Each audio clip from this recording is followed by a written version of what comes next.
To another session with Dr. Chris Seenan. We are talking about walking as medicine. Walking is frontline treatment for peripheral artery disease, which is the narrowing or the blocking of those arteries in the legs due to plaque buildup. But you have the incredible opportunity to improve your prognosis on your own by walking as much as you can. So we try to have Dr. Seenan here with us. He is the Global Walking Therapy Researcher of the Year through the Global PAD Association. He is the authority on walking as medicine. And so we try to have him on as much as we can to answer your questions. And we had a whole bunch of people, in knowing that he was going to be coming on live today to answer questions, send in a bunch ahead of time. We also have a live studio audience that is here to ask questions. And if you're on YouTube, make sure you like our video and you subscribe to our channel. That is so important. And even those who are in our live studio audience, make sure you do take a second after this session and go to our YouTube channel, youtube.com/at the way to my heart, and make sure you subscribe to our channel to get notified of all the different videos that are coming up in the sessions, which allow you to ask different doctors and different clinicians your questions. And with that all being said, I'd love to introduce Dr. Chris Seenan. Dr. Seenan, thank you again for joining us. And I hear you have some research results, at least preliminary results, and a big thank you to go out to all of those who have been watching and participated in your latest research opportunity. Yeah, thank you very much for having me on again. Lovely to speak to you all. That was the first thing to say is just a huge thank you to everybody who completed our survey over the past couple of weeks. So we've had some students at Glasgow Caledonian University, where I work, who are doing their master's degree project and looking to try and understand peripheral arterial disease a little bit better through the means of a survey. So yeah, thank you very much everyone who's completed it. I do have some initial kind of results and findings to share with you all. Do you want me to do that just now, Kim? Sure, that would be great. Would you mind sharing just some of the goals of this particular research project and what you were trying to find out initially going into this? Yeah, So the aim of this project was just to try and the name of the project was called Understanding PAD. And that was exactly what we were trying to do, is we're trying to understand the condition a little bit more, or at least the experience of living with this condition. Because we can understand it in terms of what's going on in the tissues and the physiology and in the vessels, but that doesn't tell the whole story. What we really want to know is, how does it affect people day to day? How does it feel? How does it affect what you do in your life? And how do different parts of your life affect your experience with PAD? So, obviously we all have lots of things going on. You don't have this condition in a vacuum. So how is it, do you also have cardiac conditions or stroke or respiratory conditions or diabetes? And if you do, how does that relate to your quality of life? So that was the aim, that was the goal of the study. So is it okay if I share a screen? I've actually got some slides with some graphs on Wow, it. Okay. that would be great. Yeah, no problem. I'll try. Hopefully this will work okay. Can you see my screen there? We can. Brilliant. So here are what I've just done is I've just pulled together some very initial findings. So some just kind of the first few things, where we haven't done any proper analysis on this yet.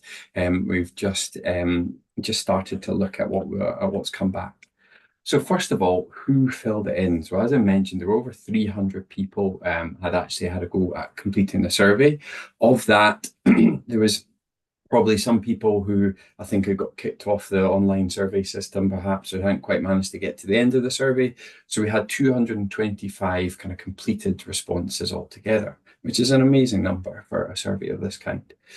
The average age of people responding was 62 years old, and there were 71% of the people who completed it were female, which just gives you that sense. That seems interesting to me, just because here in the United States, when we hear from researchers, it's always women and minorities that end up being the fewest. And it's interesting that in every one of our surveys that we have, it's always the majority female.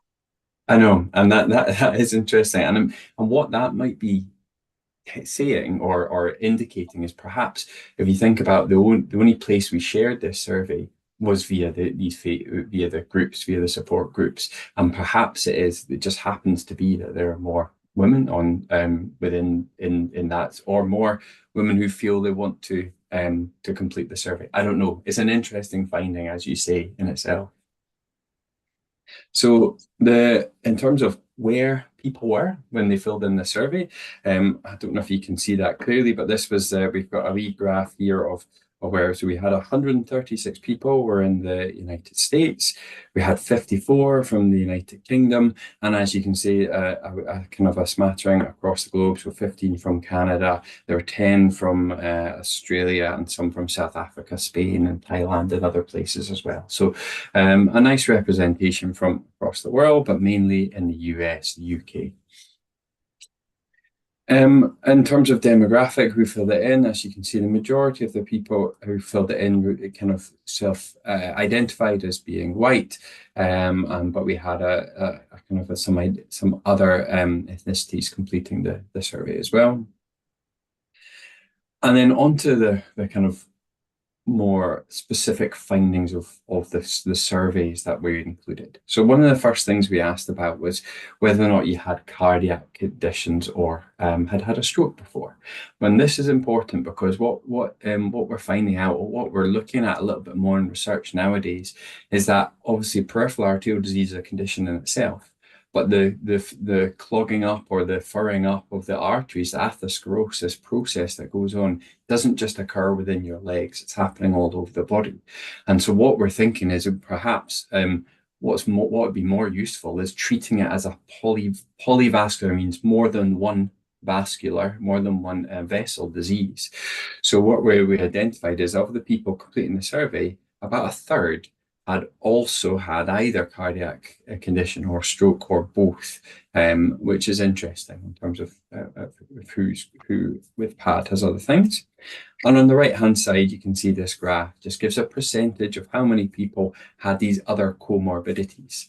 So you have, oops, sorry, I've gone too far there. Yeah, so as you can see, them over 60% also had high blood pressure, over 30%, a third of all had a cardiac disease, respiratory conditions, or depression, anxiety, and diabetes. So just an interesting picture of who are these people, basically, who are people with PAD. I think it's even most interesting that more than 60% of people had high blood pressure. And I think that there needs to be a greater dive into the correlation between high blood pressure and peripheral artery disease. That there is probably a very strong correlation. I don't know which came first, the chicken or the egg, but it would be interesting. I would imagine that high blood pressure causing inflammation in the arteries could be something that should be looked into a little bit further. Yeah, it's one of the main risk factors for peripheral arterial disease. So yes, it is absolutely, really is be an interesting thing to look at a bit more. In terms of the next questionnaire we asked was about health literacy. Now, health literacy is a measure of how what people know about their own health and how confident and how able they feel about navigating, seeking, and securing help with their health or so help with their health problem. The way that the questionnaire we used, it splits you up along the bottom, as you see there, and in terms of either having excellent health literacy, sufficient health literacy, problematic, or inadequate health literacy. And as you can see, so the majority of people who completed the survey were either in one of these lower two categories, indicating that perhaps they don't feel very confident or don't feel very confident about what they know about their condition, or don't feel confident about seeking help for their condition, which is really interesting and tells us a lot as well. So this might, and what we are going to do is look at links between levels of health literacy, perhaps, and the quality of life and experience of the condition, and whether or not it gets worse. So then the next questions, we looked a little bit about socioeconomic status and financial strain, and you can see for I'll skip over this quite quickly, but what this told us with a lot of the people filling out the questionnaire, weren't necessarily suffering hugely with financial strain. So didn't either have poor housing or not enough food, or having to do without basic things, or struggling with kind of having money at the end of the month. So that was just, again, a bit of a demographic about who was completing this questionnaire.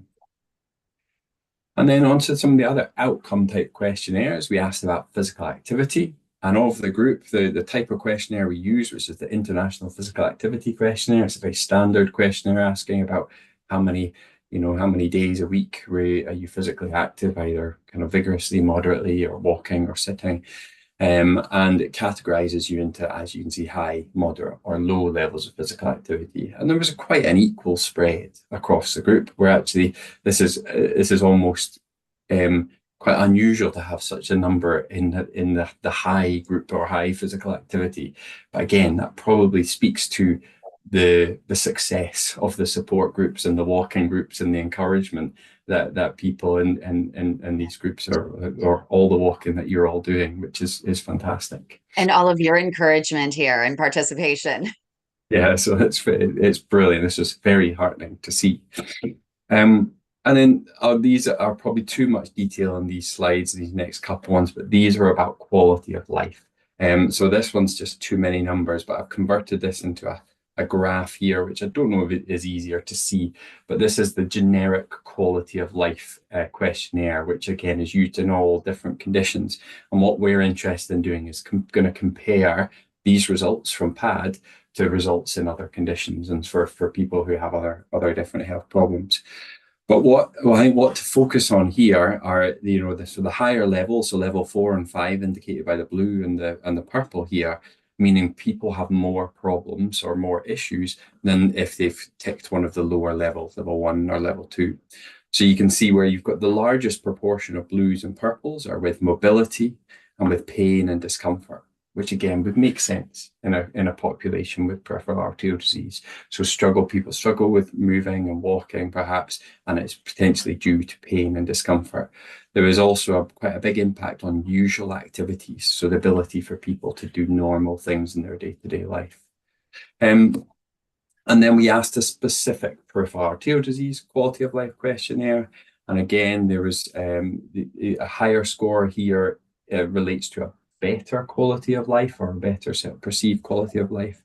And so what we're focusing on here is anything on the low end is the things that are causing particular problems. So in this case, fear and uncertainty was a key marker here, and social relationships impacted by peripheral arterial disease, which I don't know if many on the call might recognize as something that they feel or they experience.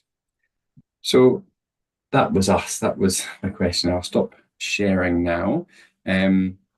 But hopefully that's a useful kind of whistle-stop tour of some of the findings. And as I say, what we're going to do now that we have that raw data is start looking at relationships between these different measures and see, okay, so what's associated with the other thing? So does quality of life increase when you have more physical activity?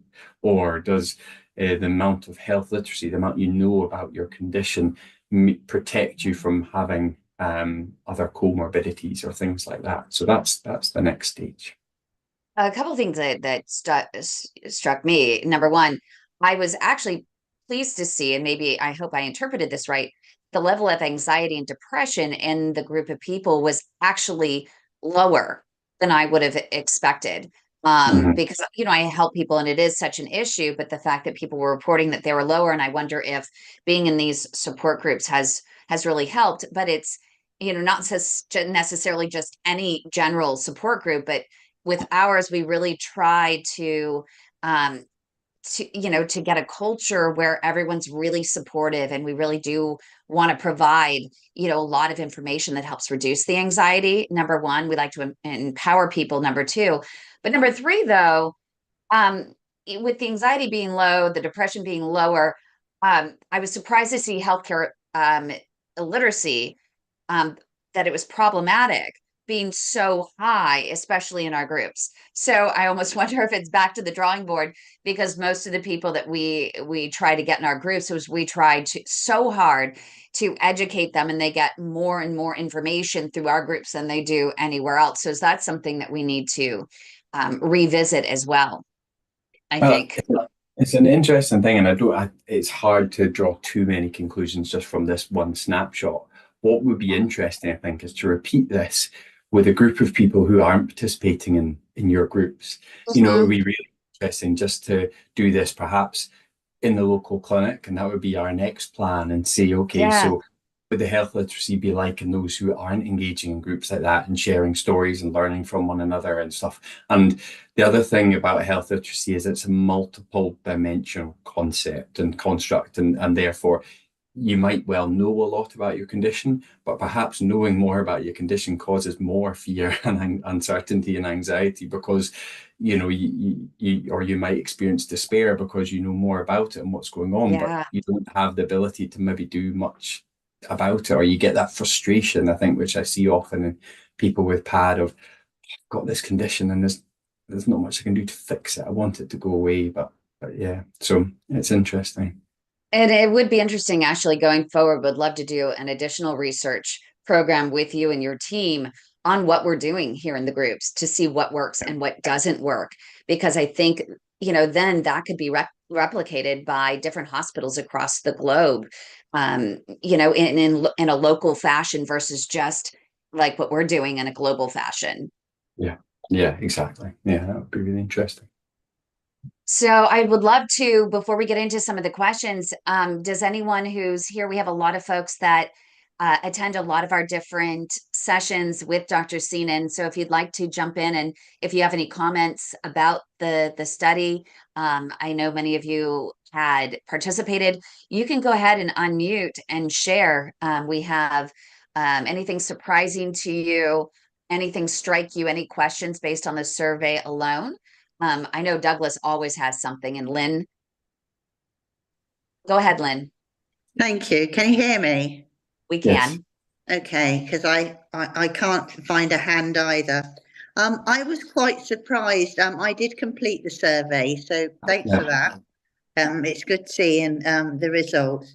I was quite surprised to see when you're talking about, is there a correlation between maybe high blood pressure and PAD, that high cholesterol wasn't on there, because I have a more than a suspicion, really, that I've had high cholesterol since 2019, but I've only just started having medication for it. And to me, that's a correlation. I've now got a peripheral artery disease, and I do wonder whether, had I started having medication for high cholesterol 5 years ago, would I still have PAD? So I was quite surprised, doctor, to see that wasn't a feature in the survey. Yeah. And that is our fault for not asking the question.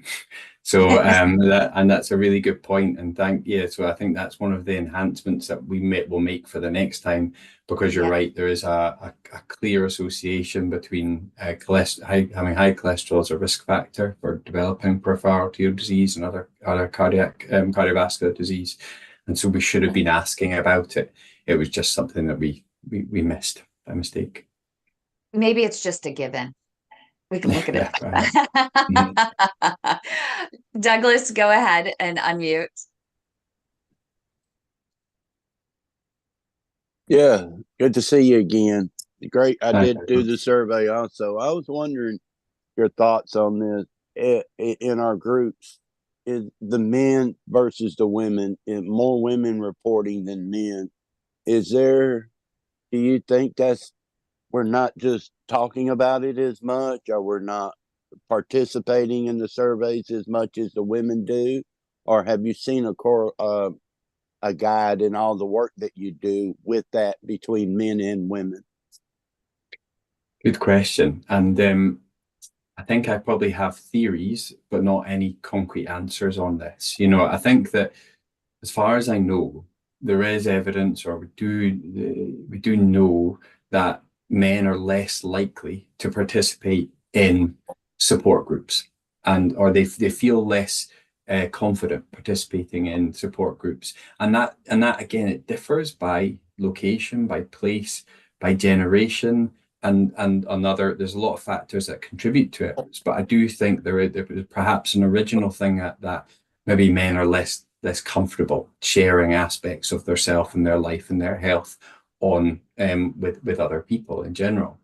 But then I think the secondary point, I think it's maybe double, is that I do also think that sometimes men are less likely to be willing to complete surveys. Again, maybe it's something along the lines of sharing information, or I don't know. I could make some very sweeping generalizations between the sexes, but I think it would be something interesting to look at, because what it is a really striking result, because normally in PAD studies, they're generally dominated by men, because and therefore our understanding of PAD is often dominated by an understanding of men experiencing PAD.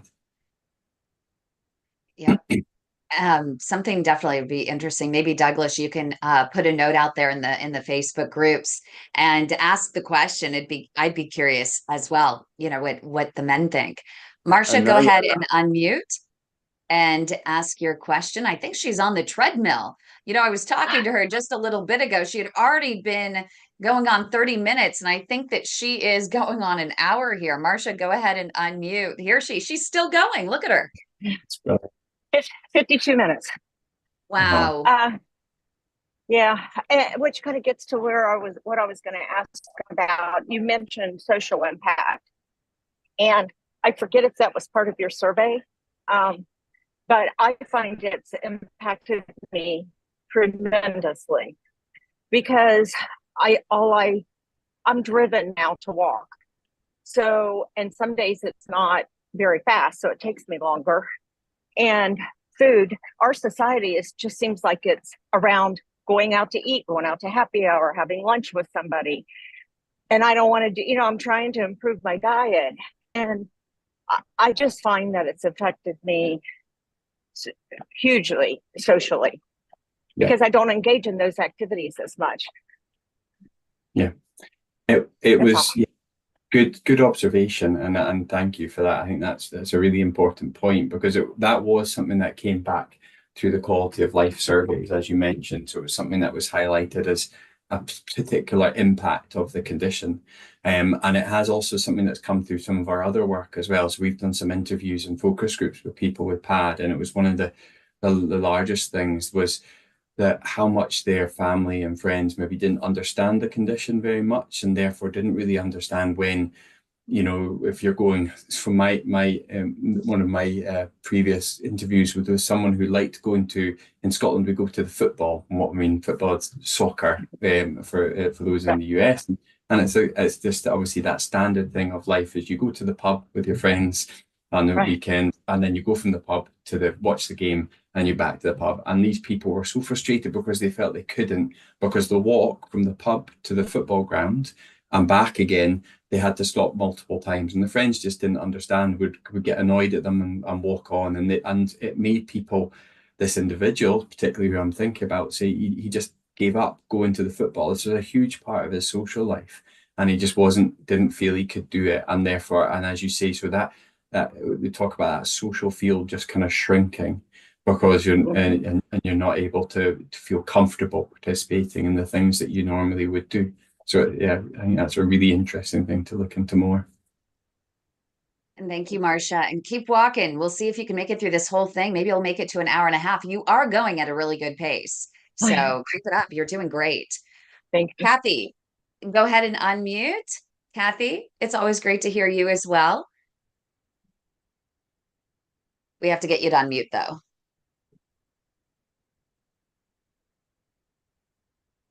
Here she goes. Okay. Yeah. There you go. We can hear you, and we can see you. I don't want to generalize here, because I'm just picking anecdotes out of a hat of my experience of being on these boards over the few years I've been on them.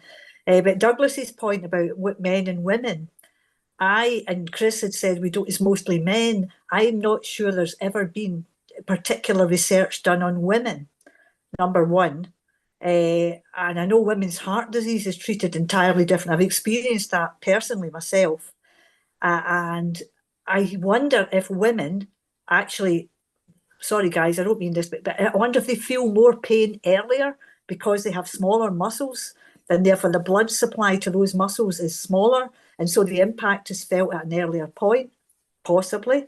Men have more muscle mass, so unless they're actually running around, or as Chris said, walking to the football where they notice it, they might not actually notice it.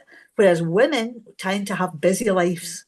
They're carers for somebody, they're mothers, they're working, they're running about like two bob watches, and they become very aware if they can't do it because they can't walk fast to the shops anymore. They can't, and women, I think, are less likely to accept that.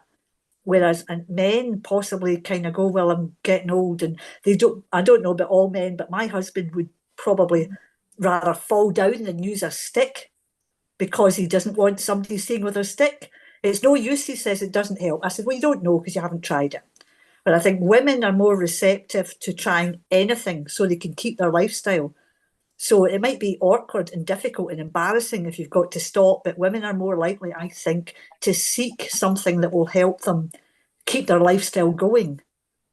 That's just a pure speculation. I see a lot of men come on and they're having real difficulty with the diagnosis. They're really, it's really bad. They think they're going to peg it next week, and they're absolutely floored. And I think it's to do with this sort of masculinity aspect of having a heart or a vascular thing. Whereas women are usually a lot more involved medically because they're women, so they're much more likely to be seen by the health people at different points in their life, and so they're more receptive to going to the doctor, to seeking help, to expecting a result. It's pure speculation and anecdote. I don't know what Chris thinks about that, or if any other women agree with me. I don't know.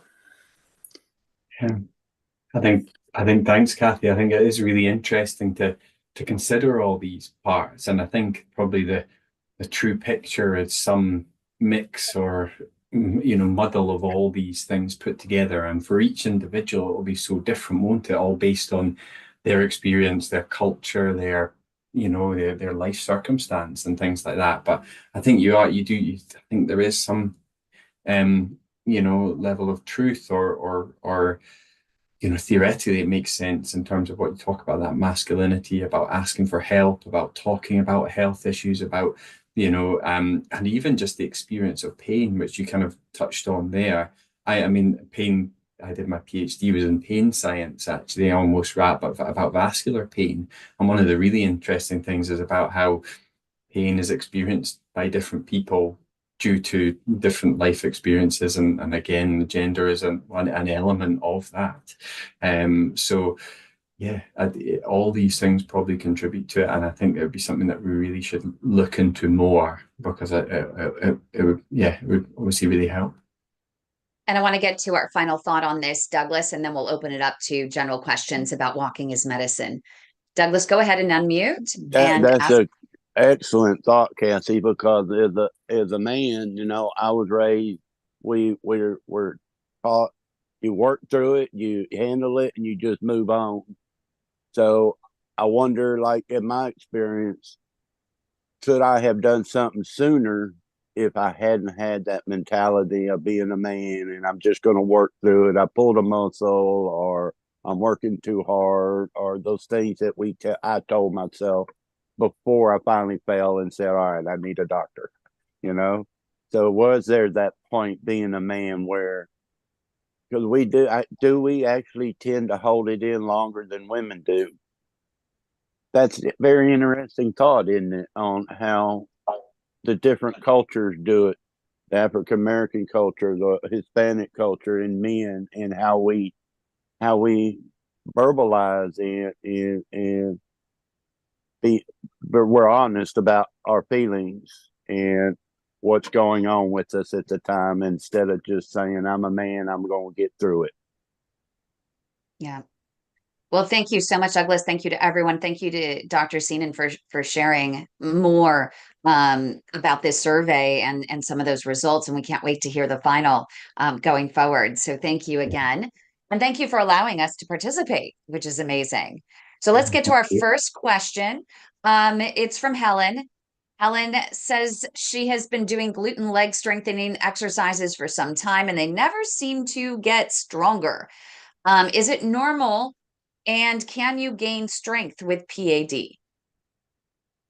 Good question. And so I suppose there's a few things within this. I think to begin with, yes, you can get stronger. There's nothing necessarily about PAD which prohibits or stops you from getting stronger. You might need to work harder for the same, and for the same gains. And that might just be to do with how much, because if you're having to work, the muscles that you're working are generally going to be the ones that's going to cause you pain, and therefore have to push through the pain a bit more to kind of exercise muscles to the same level to kind of get the improvements. But it should be there. Yeah, I don't know.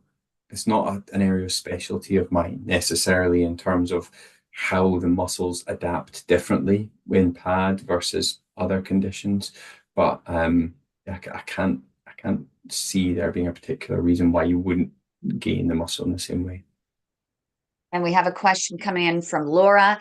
She'd like to hear about cold weather and walking upstairs and how it affects everyone with PAD. It can seem tougher to walk upstairs in the winter versus summer with PAD. Is there something to it with the cold weather versus the warm weather?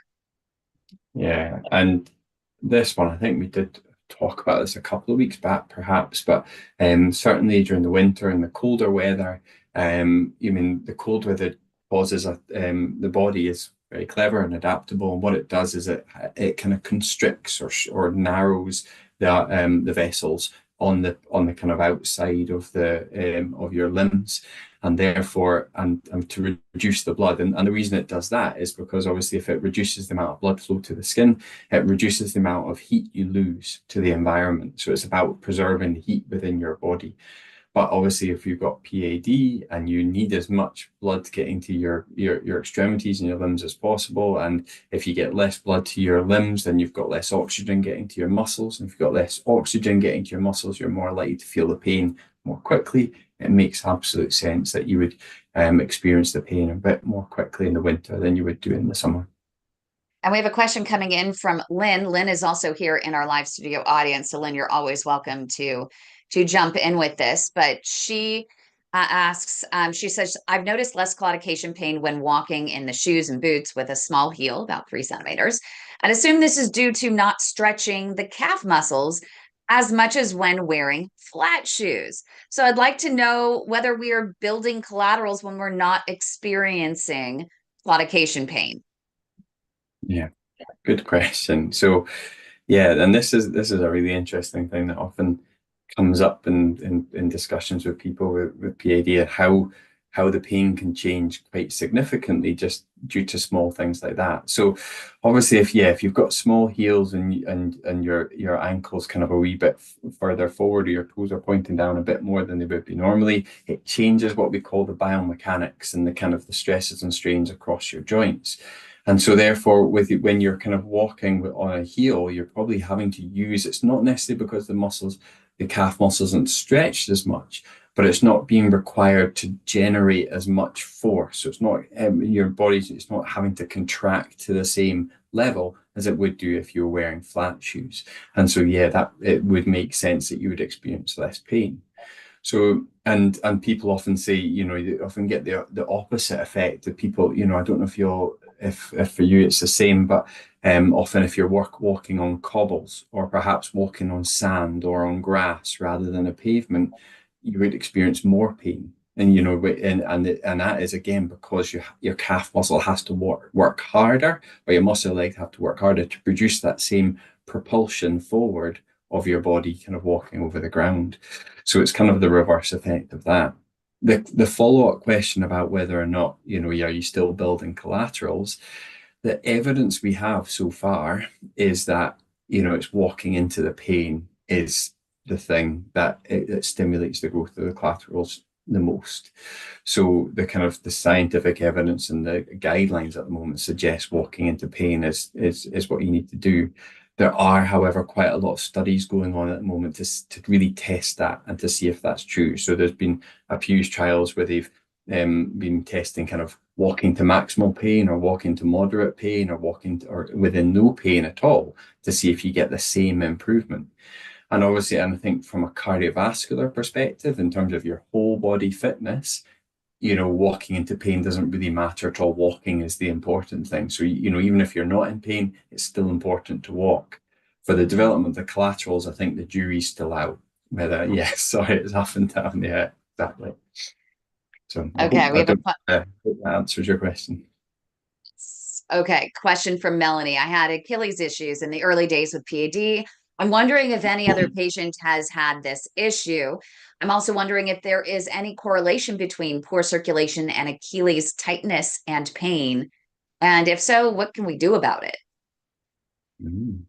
Good question. I suppose I wouldn't be able to answer the first part of that question about whether or not other people have experienced the same. I don't know if people here in the chat can kind of indicate whether they've experienced Achilles issues as well.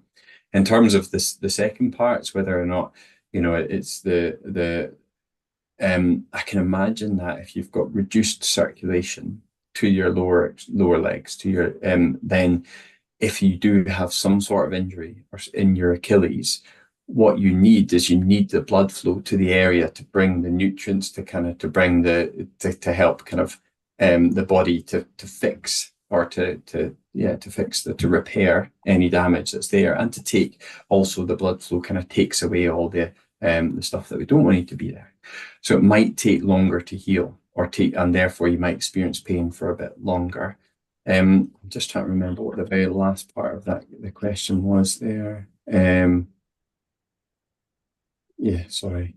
What can we do about it? I guess it would be a case of it would depend on what's going on, because you treat different types of Achilles issues in different ways.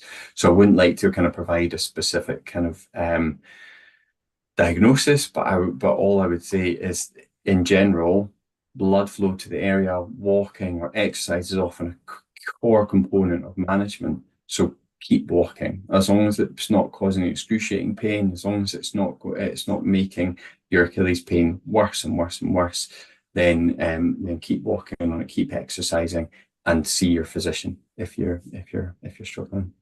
And Kathy wants to chime in about her experience with the Achilles tightness. Kathy, go ahead and chime in. You have some great things to say here in the chat.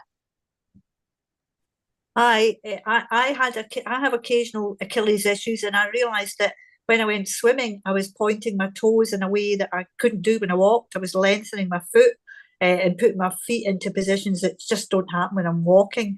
Probably because I'm not walking as well as I should be. I'm not rolling my foot. But swimming and aqua aerobics definitely helped my Achilles issue. I think because you're not weight bearing, but the water helps. I didn't notice, and also when I was on the bike, I noticed I'm doing something different with the bike. Whatever I'm doing with my foot when it comes down with the bike, it sort of loosens up my feet and made my legs slightly less painful. The calves didn't feel as tight all the way up the back of the Achilles. But I got up every morning like that with them really tight. Then had to do stretches to try and loosen them up to get on with the rest of the day. But it's never really got worse in 20 years, particularly. Thank you, Kathy. Marcia, go ahead and unmute. Then we'll get to Douglas and Hines. Marcia, go ahead and unmute and share your insights, ask your question. Well, what Kathy was talking about her foot angle and what shoes, I've noticed, like if I have on a flip flop, which I don't wear a lot, but your toes have to like grip, and which reminded me of one of our group people, Kevin. He has these toe spacers or something, and he always talks about gripping your toes. But I find that I can feel the qualification more when I wear a shoe like that, or even any kind of shoe that's not real comfortable. I feel like my toes are gripping, which has to affect your calf, like you were saying. That's all. Thank you. Yeah. Thank you. Makes a lot of sense. Obviously, all the muscles that control your toes generally run up the back of your calf as well. So anything that makes your toes and your feet work harder will probably make your pain worse. So yeah, it makes sense. Right. Douglas, go ahead and unmute and ask your question. It goes back to that question. I was talking to somebody in the group this morning, and she said she's worried because some people are walking 10,000 steps, and she can only walk so far. And she was wondering, even though she can only walk like say 20 steps, but she starts feeling claudiation, the pain at like 5 steps, but she walks 10 more steps. She was wondering, is she still creating the same amount of collaterals as if she's doing 10,000 steps? Good question. And the answer would be, I don't know, unfortunately. So I think the key thing, and creating a number of collaterals, again, is not purely dependent on number of steps or amount of pain. There'll be lots of other things that kind of affect it. I think the reassurance is that as much walking as you can do as possible, and as much walking in pain as you can do as possible, you're likely to get the best result in terms of collateral growth. Thank you. And Heinz, go ahead and unmute and ask your question of Dr. Seenan. Well, this goes back to the Achilles tendon problem when related to PAD. One of my favorite PAD articles I read, and I'm Dr. Google, like many others here, where I read up on things. The National Institute of Health put out a exercise training in peripheral artery disease. Now it's been out for a few years. One thing that they did say in there is that when you have PAD, your gait changes. Now, of course, when you get older, your gait changes also. But I notice with me walking, it's my foot, my shoe or my leg that doesn't have the pad, the shoe wears out faster because I'm putting more emphasis on it to provide less emphasis on my bad leg. So I think that Achilles tendon and overall other foot problems and things like that when you walk, in my opinion, and based on what I read, could be because of your gait. Because you are trying to, alleviate pain while walking. I notice when I walk, I have to take shorter steps, to get through the pain. And is that good for your tendons? I don't know. But yeah. And right now I got plantar fasciitis, so that's a double whammy for me trying to walk with that. I have to walk in boots because it has less give than a regular street shoe, but they're not the most comfortable on the street. So I walk a lot of sand and things like that. But when I get pain, I take a shorter gait, but I have to stretch a lot too. Mm-hmm. Yeah, I think what you mentioned there about the gait changes, that is absolutely, that link you've made between the changing in the way you walk and the pressure on your tendons is absolutely the case, as you say, and it sounds like a lot of you experience that same issue. And because the Achilles tendon, it's one tendon, but there are a lot of muscles that go into that, and it produces a lot of the force, or it's responsible for a lot of the movement at the ankle.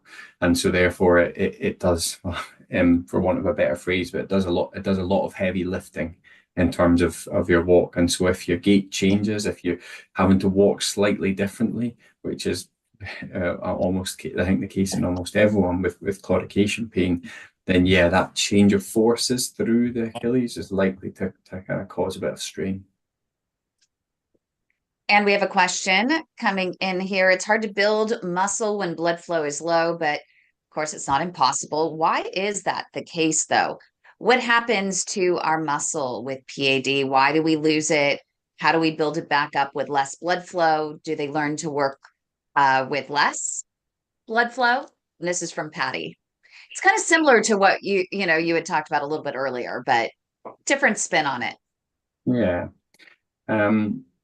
So, and as I mentioned earlier, it's not something I'm particularly an expert in. So I'll just caveat that to begin with. And I think I'm going to go and read a bit more after today to kind of understand this in a bit more detail. But my understanding of kind of the development of muscle. So to build muscle, you need to kind of, so you're asking, you need to make the muscle work and work until it's what we turn to talk about being overloaded. So when it's overloaded, that means it's kind of been asked to work so much so that actually what you do is you almost injure the muscle a little bit. And when you injure that, that's why your muscles often you get that pain after working out the next day. And it is because your muscle has a bit of inflammation in the muscle, it's a bit sore. But what happens is that that tells the muscle it needs to kind of grow more, get more muscle fibers, and it grows bigger. And that's what it's called. Hypertrophy is what the kind of the terminology of your muscle growing and getting stronger. What happens in almost the opposite as well. And it's that classic of if you don't use it, you lose it. And so then if you're not using your muscle, it reduces in size quite quickly because it feels, this muscle doesn't need to be so big, and the body's very efficient that it kind of reduces in size quite quickly. The relationship between lack of lower or less blood flow to the muscles and them either increasing in size and strength or decreasing, I'm not so certain about. So I wouldn't like to kind of say something and then for it to be wrong or not the right answer. So if you don't mind, I'll probably not kind of hazard a guess there. But as far as I know, I think what's interesting at the moment, and there's a bit of a development in kind of sports physiotherapy at the moment, is that they do what they call blood flow restriction training. So they actually kind of they're putting blood pressure cuffs around someone's arm or someone's leg, and then getting them to exercise and do their training with a reduced blood flow to their muscles, and with the idea that this actually builds more muscle with less pressure going through the joints. So if you're rehabbing someone back from an injury in a sports environment, you might use this blood flow restriction training to do it. So in my head, that's telling me, well, there's no reason why a reduced blood flow would not lead to an increase in muscle. But then obviously that's temporary for these individuals, that at the end of their training session, they're releasing their blood pressure cuff and they're getting blood to their arms and their legs. So it's an interesting one, and I'm going to go and read on it more, and I'll come back to you with a better answer. It makes sense. So we have one more question that I want to bring up. I think this is a good place to end it with Janice. I need motivation and stamina to get walking more. I have leukemia. I was on chemotherapy, which caused neuropathy. And now I have CAD and PAD and also COPD, but quit smoking in 2005. Still very short of breath, however. I read so many wonderfully inspiring posts, but I'm still struggling with getting motivated, and it really hurts to walk. I'm open to any advice, please, and thank you so much, Janice. Yeah, wow, that's a lot to be contending with, isn't it, for anyone? I'm probably not the best person to give advice there. I don't know if other people in the room. I mean, I'm in the fortunate position not to have PAD or CAD or COPD or any of those things, and even just with PAD, I speak to so many people, and as I mentioned before, my dad has peripheral arterial disease as well, and I see his struggles with kind of motivating to walk with just one condition. So I can only imagine how hard it will be for multiple. I don't know if anyone else in the room would like to offer some more useful advice. Yeah, no, I think it's really good if a few folks would mind just sharing, a little bit of inspiration here. Marcia, go ahead.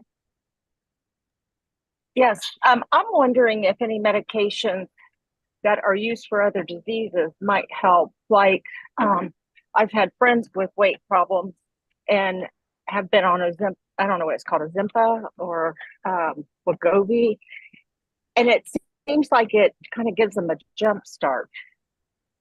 And I'm wondering if those kinds of medications would be useful for patients with PAD to motivate them to walk.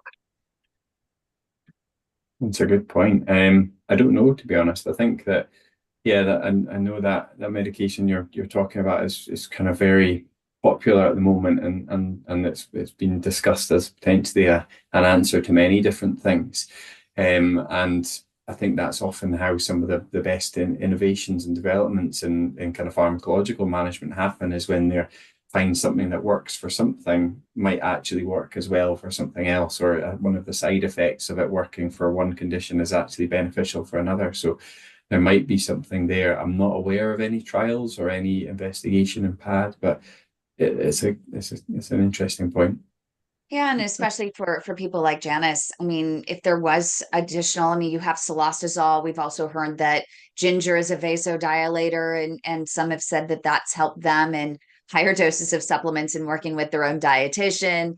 And you know, it's worth talking to your doctor about any options that might be available, that medically or supplement wise, that might help to improve that claudication so that you can walk further. We get asked a lot about the TENS device that you brought up recently. We've had several people that have gone ahead and purchased one of those.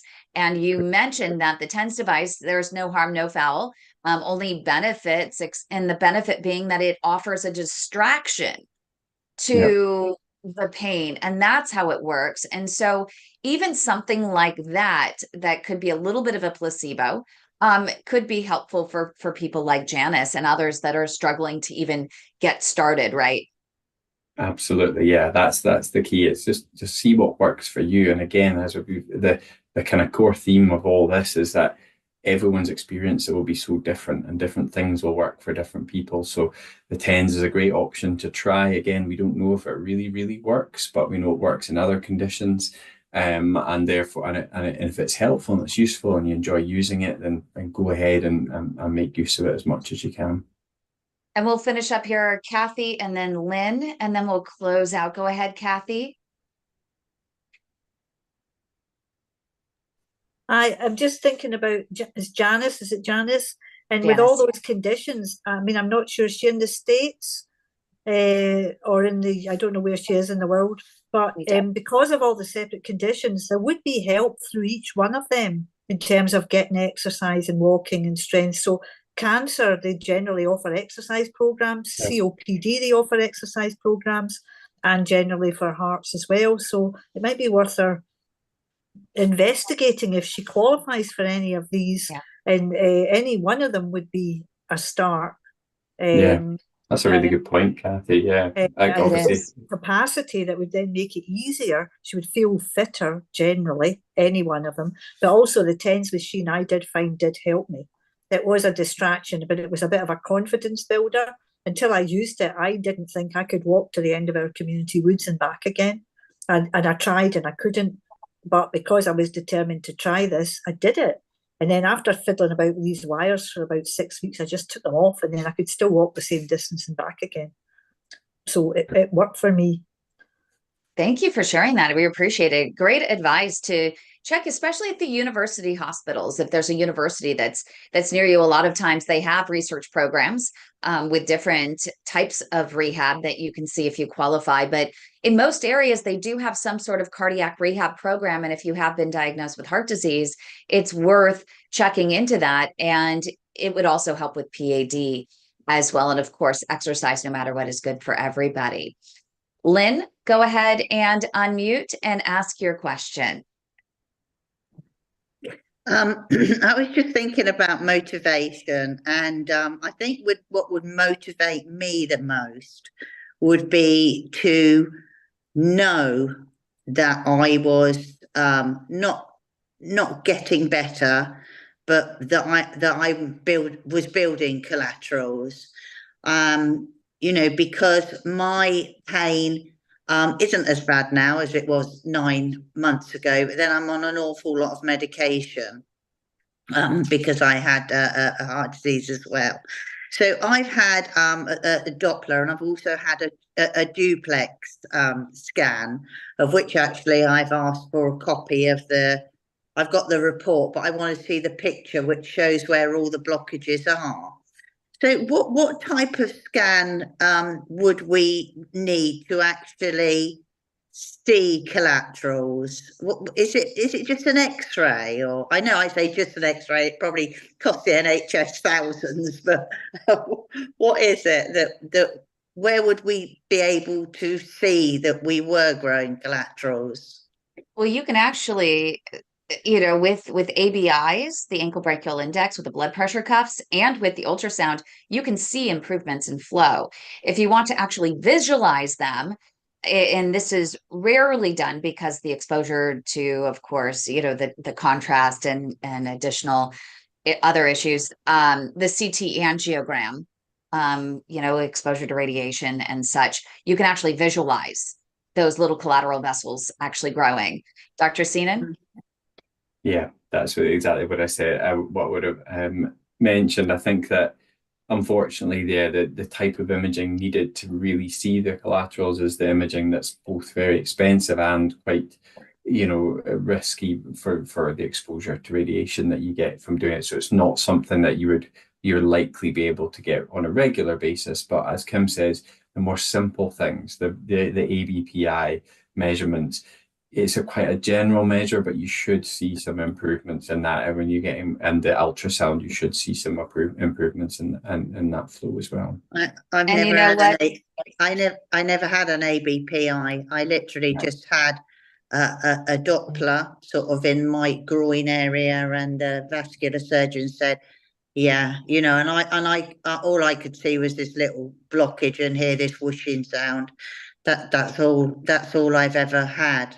Well, that's good, actually. I mean, we always say that with the ABIs, the ankle brachial index, their ABPI, that you can get false normals and false highs on there. It's really variable. So your doctor did the right thing in doing the Doppler. But thank you so much, Lynn, and thank you so much, Dr. Seenan. We really appreciate you. Dr. Seenan, you could actually make bucks by developing a little real-time device for the toe, maybe adapting the oximeter for your toe so that the patients can actually in real time see the improvements that they're making with their collateral growth through walking as medicine. It would be brilliant. Yeah, that's what we need. I need to get a friendly radiographer, someone or an ultrasound imager, and find a way of imagine if you could do a mobile app that you could just hold your phone against your leg and see this improvement in flow. That would be the thing. They had the before and after. Well, thank you so much, Dr. Seenan. I hope we can have you on again. I know we're getting into the holidays. Any ideas when we might have you back? Well, yeah, I mean, I can do it in I was thinking another couple of weeks. Let me just check my diary again. I was looking maybe the second week in December. Get through the main holiday there. Yeah, that would be great. The 11th of December. Is that what you're thinking? Yeah. So same bad time, same bad channel. We're going to have Dr. If that works for everything, yeah, that would be brilliant. I think it's great. We really appreciate your time. Thank you for joining us. And we appreciate you also letting us participate in your research and bringing us some preliminary results.